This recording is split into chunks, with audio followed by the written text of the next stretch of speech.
Vice President Kamala Harris, who is the current Democratic presidential nominee, formally debuted her running mate, Minnesota Governor Tim Walz, yesterday to the public at a campaign rally in Philadelphia.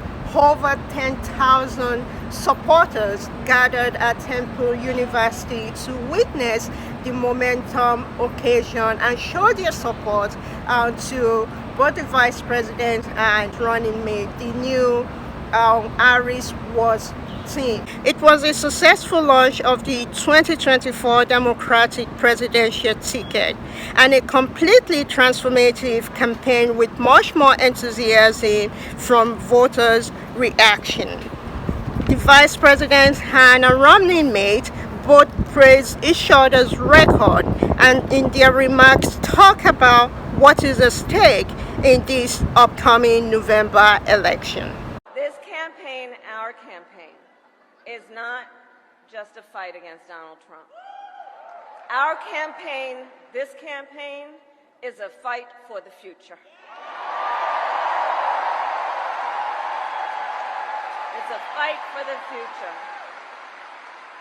In Pennsylvania, we fight for a future with affordable housing, affordable health care, affordable child care, paid leave.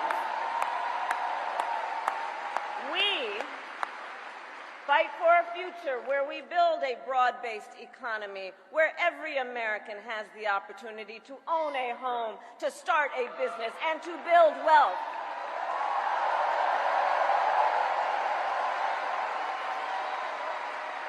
We fight for a future where we bring down prices that are still too high and lower the cost of living for America's families. So that they have a chance not just to get by, but to get ahead.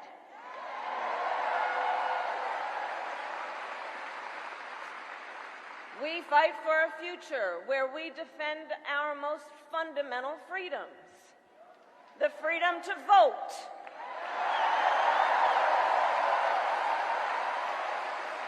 The freedom to be safe from gun violence.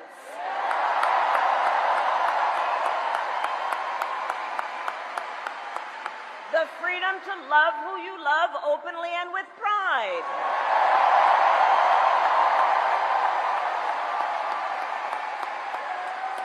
And the freedom of a woman to make decisions about her own body, not having her government tell her what to do.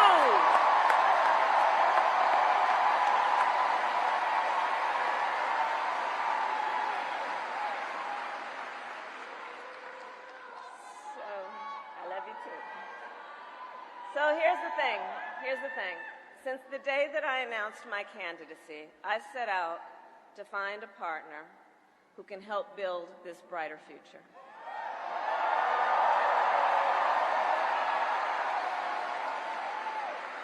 A leader who will help unite our nation and move us forward. A fighter for the middle class. A patriot who believes, as I do, in the extraordinary promise of America.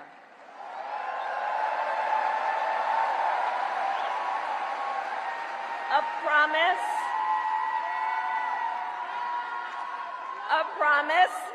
of freedom, opportunity, and justice, not just for some, but for all.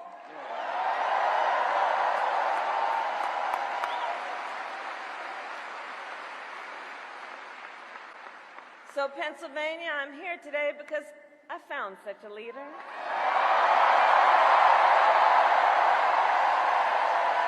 Governor Tim Walz of the great state of Minnesota.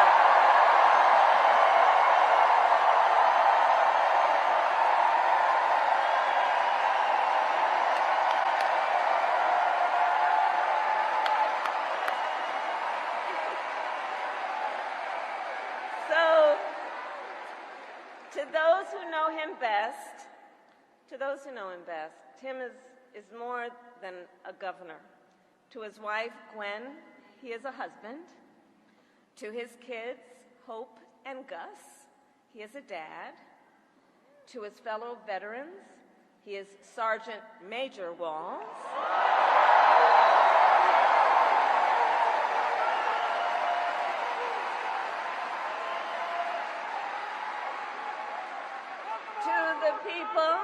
To the people of southern Minnesota, for 12 years, he was congressman.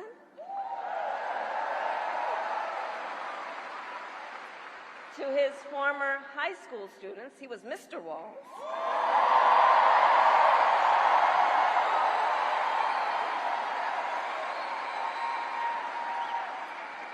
And to his former high school football players, he was Coach.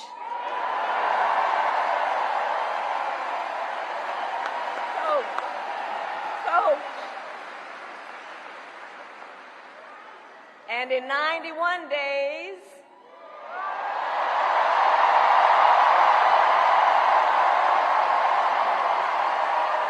the nation will know Coach Walz by another name, Vice President of the United States.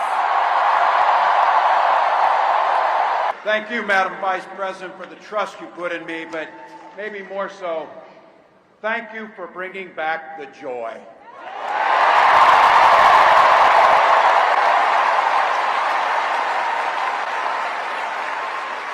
I'm thrilled to be on this journey with you and Doug, this incredible journey. For nearly 20 years, I had the privilege of teaching high school social studies and coaching football.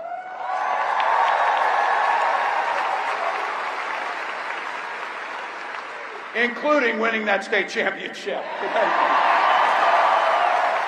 Don't ever close the yearbook. But it was my students. They encouraged me to run for office. They saw in me what I was hoping to instill in them, a commitment of common good, a belief that one person can make a difference. So in 2006, I took a leap and I ran for Congress.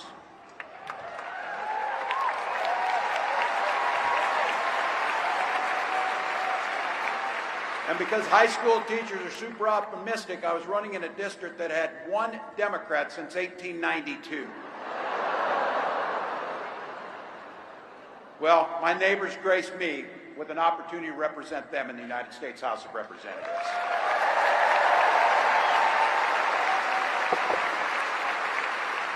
I'm proud of the work we did there together. I worked across the aisle on veterans issues, on agriculture, and on ways to grow rural economies. I learned the art of compromise without compromising my values.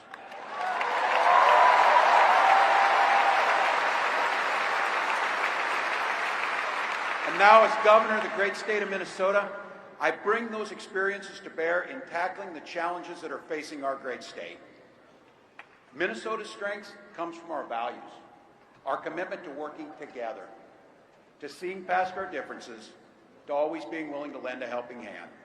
Those are the same values I learned on the family farm and tried to instill in my students. I took it to Congress and to the state capitol, and now Vice President Harris and I are running to take those very values to the White House.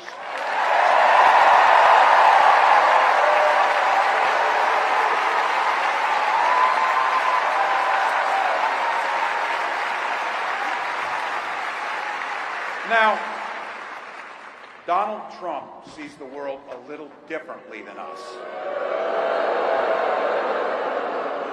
First of all, he doesn't know the first thing about service.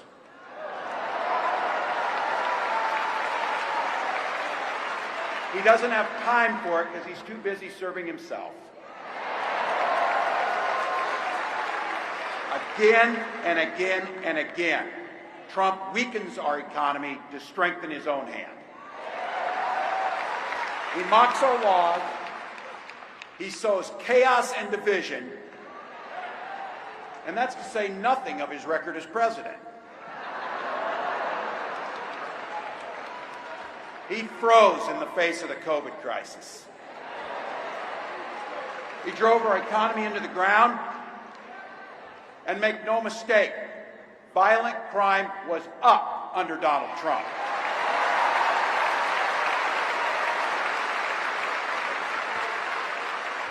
That's not even counting the crimes he committed.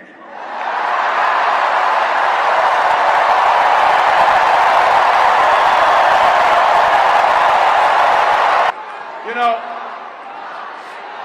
some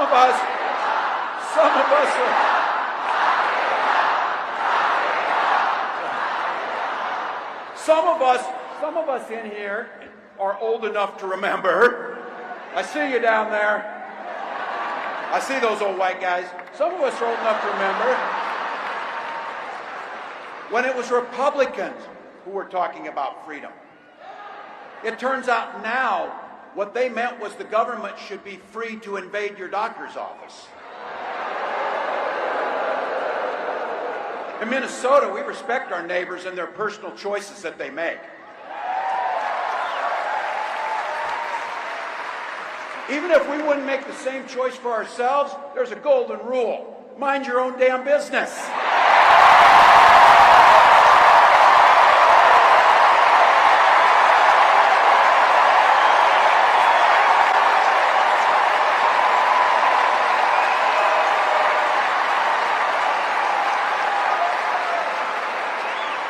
These guys are after my heart chanting, mind your own damn business. That feels good, so thank you. Look, that includes IVF, and this gets personal for me and my family. When my wife and I decided to have children, we spent years going through infertility treatments. And I remember praying every night for a call for good news. The pit in my stomach when the phone rang, and the agony when we heard that the treatments hadn't worked. So it wasn't by chance that when we welcomed our daughter into the world, we named her Hope.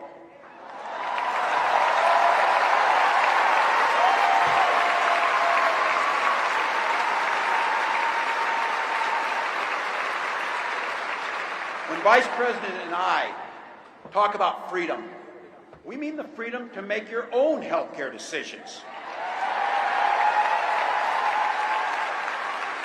And for our children to be free to go to school without worrying they'll be shot dead in their classrooms.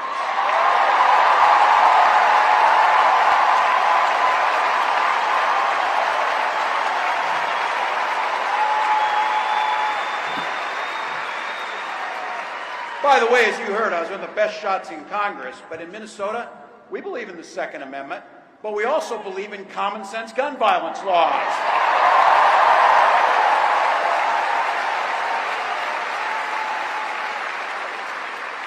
Vice President Harris' idea of freedom is a ticket for education to be that ticket to the middle class, not crippling debt. Air that's clean, water that's pure. Beyonce concert-like debut. The vice president and her running mate, the new Harris Walz team, hit a campaign trail today, traveling to Wisconsin to talk to voters. Tomorrow they will do a rally, talk to voters in Michigan, and from Michigan they will travel to Phoenix, Arizona, and on Friday they will be in Arizona, and from there travel to Las Vegas, Nevada to talk to voters. For the remainder of this week, they will be traveling across these battleground states. As we know, these are important states for the electoral. Ahead of the debut, I spoke with some voters to get their reaction to the vice president's choice of running mates. This is what they have to say. So how do you feel about those two? First of all, her running for the presidency, I feel elated. I feel she's a glimmer of hope for the young African girl, for the young black girl, because seeing her attempting, seeing her attempting something like that tells our community that everything is possible. We as women, we can dare to achieve, we can dare to dream, we can dare to do those things we hitherto were never allowed to dream about. So that makes me feel really optimistic for the life of the black girl in particular, and for the life of and for the future of women in general. Okay. So again, that's notable, and I'm gonna go back as the proud Californian. Uh-huh. So how does that feel? Well, it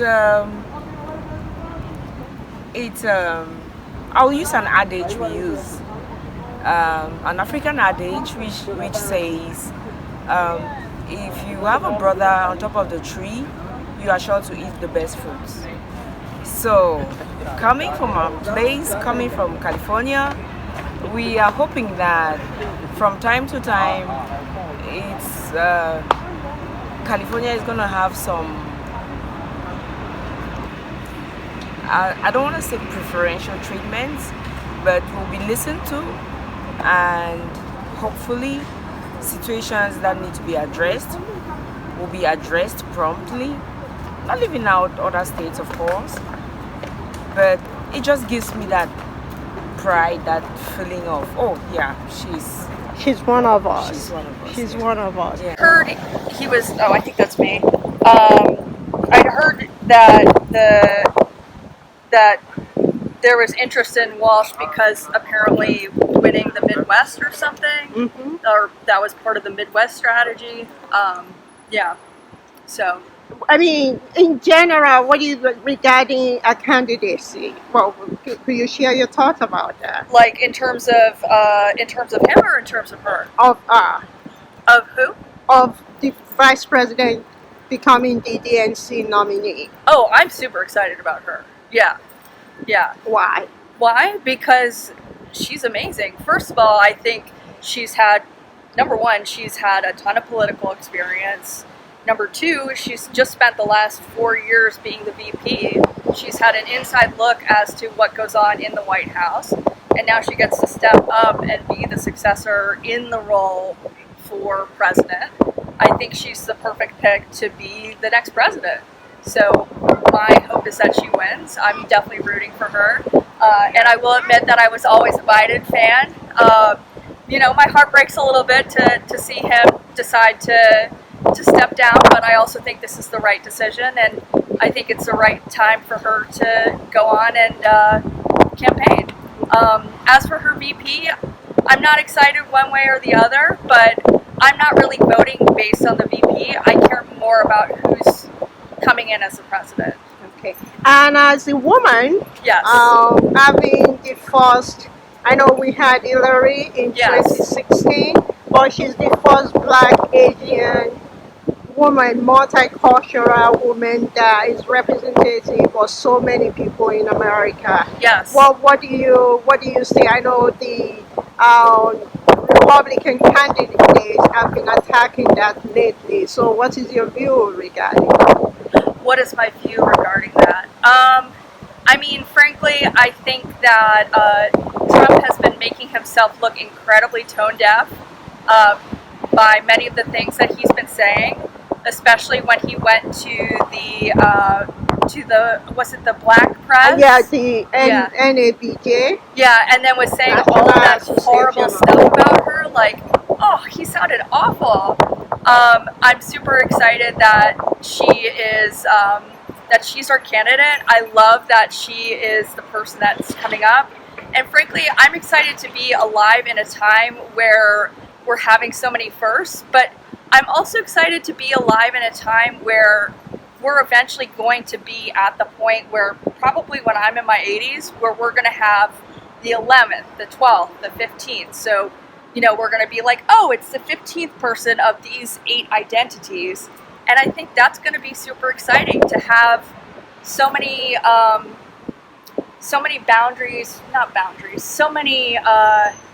opportunities open to so many different people, so many identities. I think that's going to be really wonderful. And I think that we're going to normalize that anybody can be president, which is how it should be. And that equality is incredibly important here. And it is essentially the finishing of the American dream. And yeah, so I'm excited about that. So what President Biden said in his remarks when he officially announced to the Americans 2 weeks ago on Wednesday saying that we the people handling the power, passing the baton to the people. You do approve of that. Yes. And you see what I'm hearing from you is the enthusiastic hope for a better tomorrow. Absolutely. Absolutely. Yeah. Yeah, I think it's an exciting time to be alive, and I'm thrilled that it's Kamala Harris. So, yeah. Okay. Thank you very much. Absolutely. Okay, thank you.